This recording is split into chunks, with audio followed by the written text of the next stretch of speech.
amigos televidentes, regresamos a su programa Actualidad Fiscal, Tecnológica y Financiera. Y en este segundo bloque, Nicolás, comentábamos con el maestro Faustino, en la primera parte el efecto de la deuda pública, y él nos comentaba lo que implica, sobre todo, qué porcentaje tiene que disponer el gobierno de los recursos que obtiene producto de recaudo para esos fines. Entonces le preguntábamos al maestro su parecer en base a lo que era la estructuración del presupuesto actual con relación al coeficiente recursos públicos, deuda pública. Sí, el presupuesto para este año, que es de un billón, eso es mucho dinero. Mucho dinero. 1.461.000.000.000, algo así. Tiene, como los presupuestos anteriores, un alto porcentaje de deuda pública. En este caso, 363.000 millones. En ese aspecto hay un intercambio de doble partida, como dicen los contadores. Partida doble.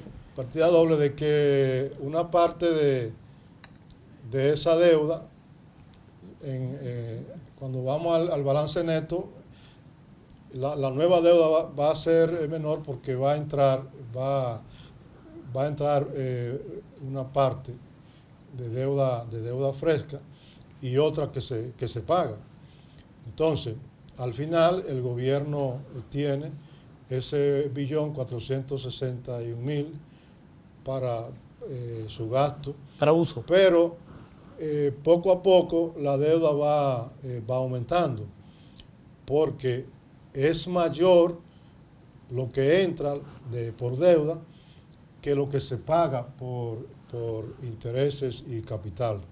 De todas maneras, como decía, lo que se está pagando actualmente es una gran cantidad. Pero no solo el gobierno central, sino también el Banco Central. Porque el Banco Central el año pasado pagó 79.000 millones por intereses de la deuda que tiene el Banco Central con los particulares. Entonces, esa es una de las grandes debilidades de la economía dominicana, que pesa para este año 2023, cuando hay una expectativa y ya cifras dadas de que no vamos a tener un crecimiento de 5% como en 2022, sino menor.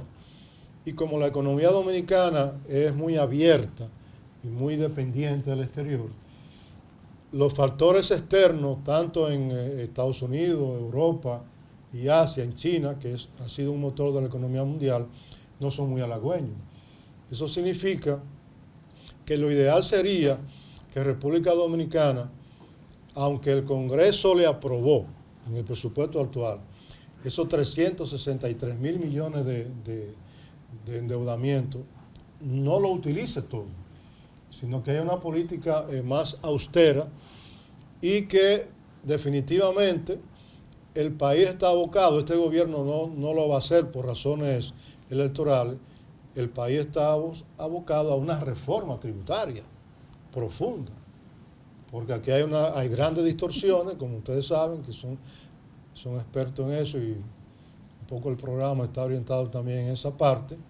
Aquí hay una injusticia en que los consumidores somos los que pagamos cerca del 70% de los impuestos, y los grandes generadores de riqueza aquí no pagan un 20%, porque aunque el impuesto sobre la renta llega alrededor de un 30%, pero ahí está el impuesto sobre la renta de una parte de los asalariados.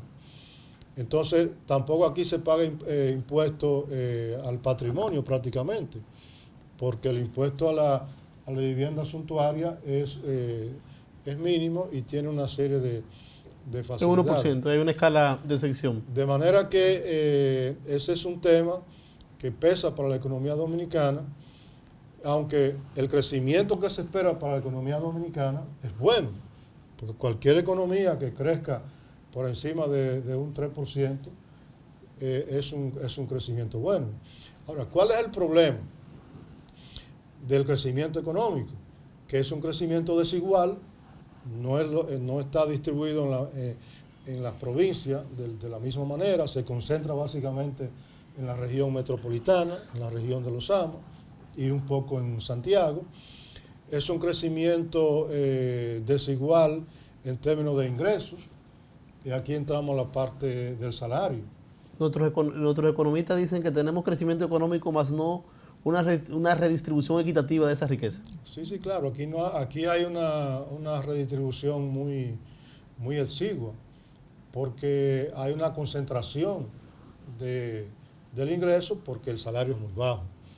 Es decir, el promedio nacional de los salarios está alrededor de 30,000 pesos, de todos los salarios, ¿verdad? Como promedio, per cápita. Sí, promedio nacional, per cápita. De toda la población que está hábil para capacidad productiva. Todos recibimos un salario. Ok. Y el promedio de los salarios mínimos es 17,000 pesos, 17,700 y algo. Del sector privado, porque si nos enfocamos en lo que es el salario mínimo del sector público, estaríamos hablando de unos 10,000 y pico de pesos, que es el referente, maestro Faustino y Mato, que se toma en cuenta para las estadísticas institucionales.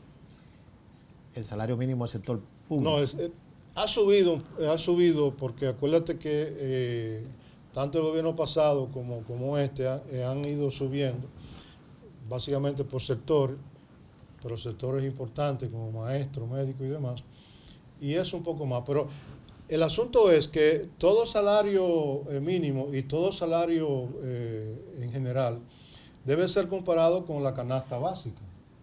Y la canasta básica, la canasta familiar, como lo llamamos, que era 42,000 pesos a principio del año pasado, y con una inflación de 8.6%, tiene que estar cerca de 50,000 pesos.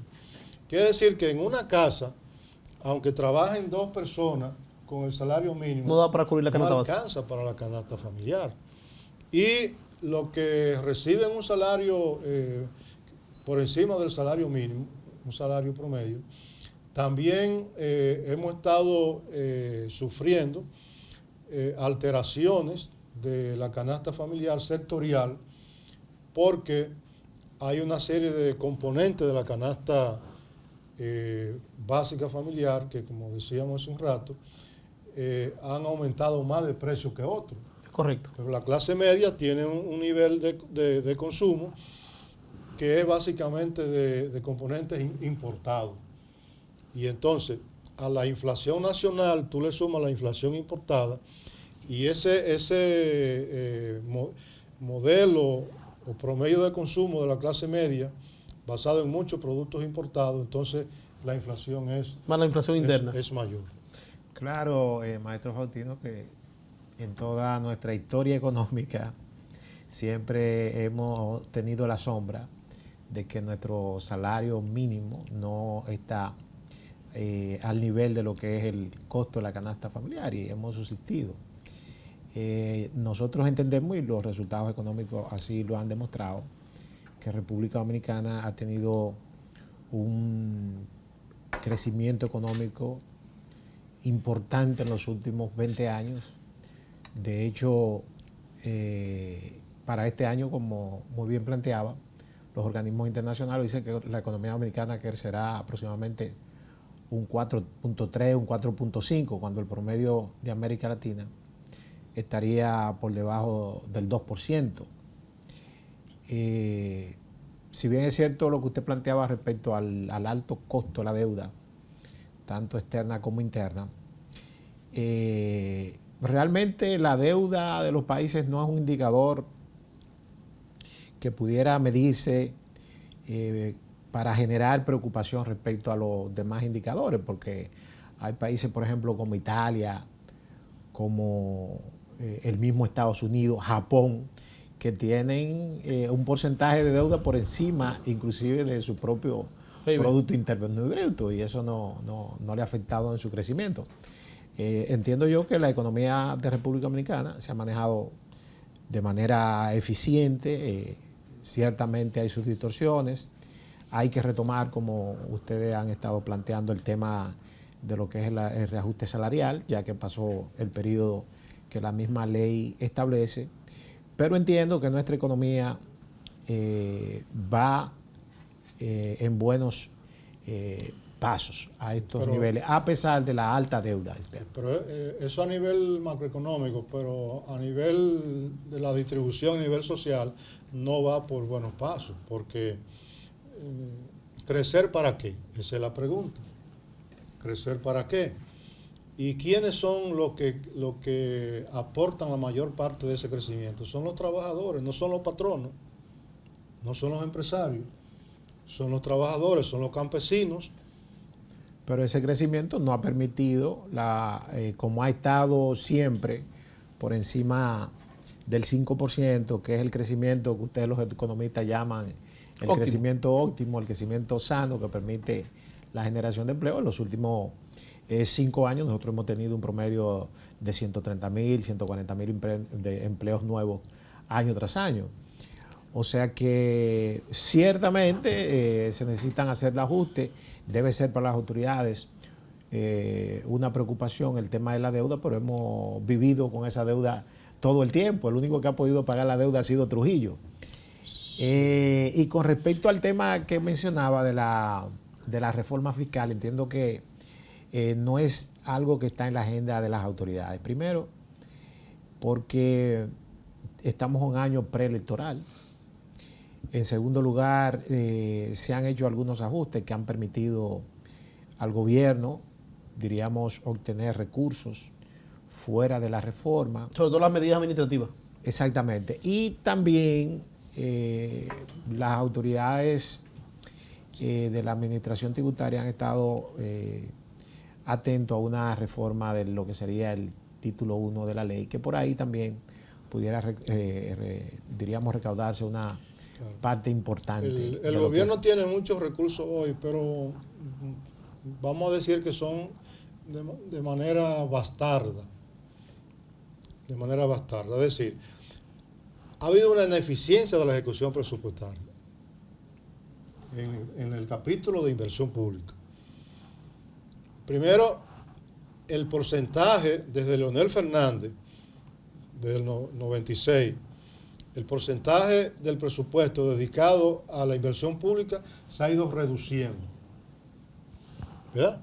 Antes, cuando Balaguer era un 70 inversión pública y 30 gasto corriente, que era un exceso porque los salarios estaban congelados. Pero entonces los gobiernos PLDistas y PRDistas lo han invertido.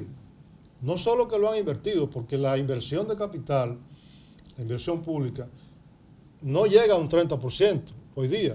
Hoy para el 2022 anterior fue de alrededor de un 12-13%. Y en el 2023 ahora está aumentando ligeramente, como a un 13, a un 14. Entonces, esa inejecución presupuestaria del año pasado le permitió al gobierno tener en el Banco de Reserva más de 300.000 millones de pesos que no ejecutó. Entonces, ahí hay una deficiencia que perjudica a la sociedad. Y esa deficiencia no pudiéramos traducirla como un ahorro del gobierno en términos de lo que era el gasto corriente previsto en el presupuesto del año pasado. No, porque no es de gasto corriente. El gasto corriente ha seguido aumentando, porque el PRM en estos 2 años que lleva ha ingresado a la administración pública 100.000 nuevos empleados. Danilo Medina lo dejó en alrededor de 630.000 y hoy está por encima de 720.000. Entonces, pues no es de gasto corriente, porque repito, estos han aumentado. Fue del gasto de capital, que no lo ejecutó. Entonces, para este año se espera, volviendo al tema del salario y la redistribución, que el gobierno haga un aumento general de salario, que se ha estado hablando de eso, y que el Comité Nacional de Salario para el sector privado, que ha sido convocado, y como siempre los empresarios huyendo, no asistieron no a la van, convocatoria. se excusan, y de repente salen a Dice Rafael Abreu que es una táctica dilatoria sí, recurrente del la empresariado. amiga Circen Almarza, que a pesar de ser de una familia noble y democrática, le picha el juego a los recalcitrantes patronos dominicanos, que siempre se oponen a un aumento del salario. Siempre se oponen a un aumento del salario. Pero en República Dominicana, hace más de 20 años, que no se hace un aumento general de salario en el sector privado. Solo se aumenta el salario. Bueno, por eso es lo que está contemplado en el Código Laboral. No, eso no está contemplado. Sí. No, claro. no. Eso no está incluido, no. El Código Laboral dice que se aumentará el salario mínimo, pero no dice que no se va a aumentar. Y por un principio jurídico, no limita que se haga un... No limita que se haga un aumento Okay, del salario. Pero claro, y de hecho, tengo entendido que cuando Hipólito hubo un aumento general de salario, algo me parece. Entonces, ahí viene una tesis de teoría económica que no vamos a tener tiempo de discutirla hoy, que el sector empresariado la defiende, que aumentando el salario mínimo al subir se empuja hacia arriba los demás salarios y que los patronos entonces van a verse obligados a subir los demás salarios. Pero eso es una tesis con la cual nosotros no la compartimos. No están de acuerdo. Pero lo que pasa es, Faustino, que muchos economistas a veces desconocen la dinámica de las empresas privadas. Si bien es cierto que cuando se reúne el Comité Nacional de Salario, que está incluido lo que es el sector empresarial, el sector sindical y el gobierno a través del ministerio, se aprueba únicamente un salario mínimo, pero eso no necesariamente se refleja en las empresas. Todas las empresas inmediatamente se hace un aumento de salario mínimo, hacen una actualización de los salarios de aquellos empleados que están por encima de ese salario mínimo. Pero además, hay muchas empresas medianas y grandes en República Dominicana que tienen política de evaluación e incremento salarial anual, ni siquiera cada 2 años como establece la ley.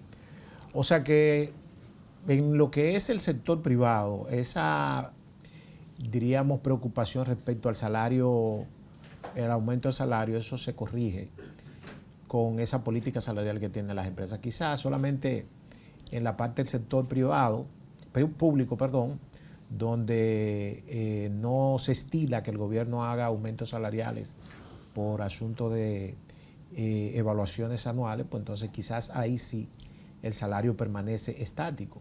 Pero en el sector privado, excepto que sean sectores como Zona Franca, turismo, que tienen unos salarios fijos, en el sector regular, general, casi siempre eso se hace. Sí, vamos a ver. Lo que pasa es que aquí hay una gran distorsión estructural del sector empresarial, ¿verdad? Y de los salarios mínimos. Porque nosotros tenemos, Matos, más de 20 salarios mínimos diferentes en República Dominicana. Y el salario mínimo que se negocia básicamente en el Comité Nacional de Salario es del sector de los empleados no sectorizados. Los empleados no sectorizados. Excelente. Entonces, escúchame, ahí eso abarca básicamente quizá a 90,000 empresas, como mucho, ¿verdad? Pero luego todas las otras empresas tienen salario mínimo que son menores que el que se negocia en el Comité Nacional de Salario. Entonces, es correcto. Al final, la gran mayoría de los trabajadores dominicanos, vamos a decir incluso los que cotizan, que es cerca de 1.700.000 y pico, y cotizan la seguridad social, el salario es muy bajo. Y eso que tú dices, de algunas empresas, eso abarca básicamente los empleados del área de administración, lo que nosotros llamamos los empleados de cuello blanco. Sí. Los de línea, los de staff. Nicolás, después de la explicación del maestro Faustino, en el siguiente bloque vamos a ver la otra faceta del economista y el politólogo, que es la producción de obras literarias. Volvemos en breve.